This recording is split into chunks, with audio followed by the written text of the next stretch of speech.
privacy on a character's physical appearance. So I was wondering, how do you hope to bring that to Velma? Well, she has an Indian family, and I don't know, like, I love this opportunity I have now to be able to have representation of Indian Americans, like modern Indian American teens, and I've done it in a couple other shows, and Charlie obviously has written that before, and we just thought it was such a great opportunity.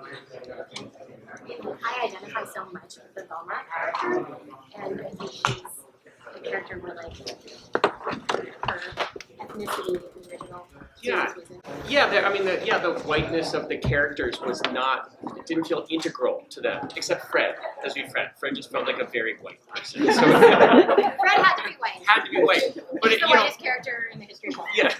but when Mindy came to me and said, I want to do this, you connected with the character saying, here's this girl who's sort of the smart one, does all of the work, doesn't get nearly enough credit. So you connected on that level. So then when we got glasses, got down to sort of short hair, yeah.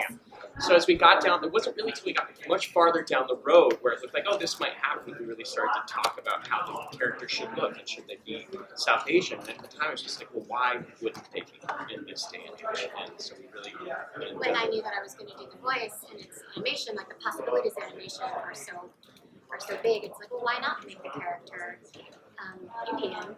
We've been so inspired by Spider-Verse and these series of like characters that can embody the spirit of these iconic franchises. So we're like, well, why don't we try that? We love Scooby-Doo so much, and we're going to honor it. So with this being like adult themed, what kind of crimes will we see?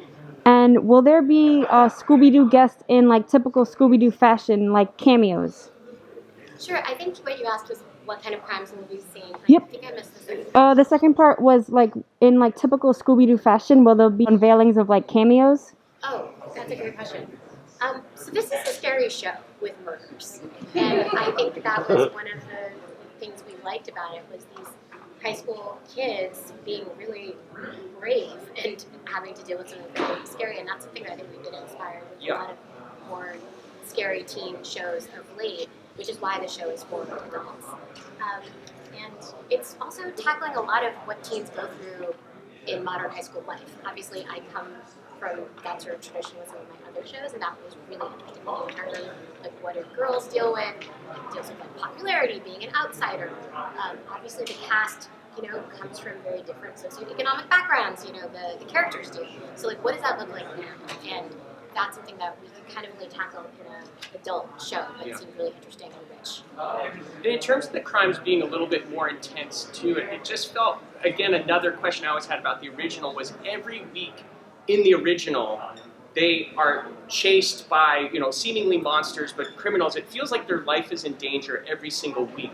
And yet, week in, week out, they keep doing it, and it's seemingly for free. So it was sort of like, what did they go through in high school that was so bad that kind of pushed them to want to do that? So we just, we really kind of amped up the suspense and fear level of the crimes that they're investigating. With the more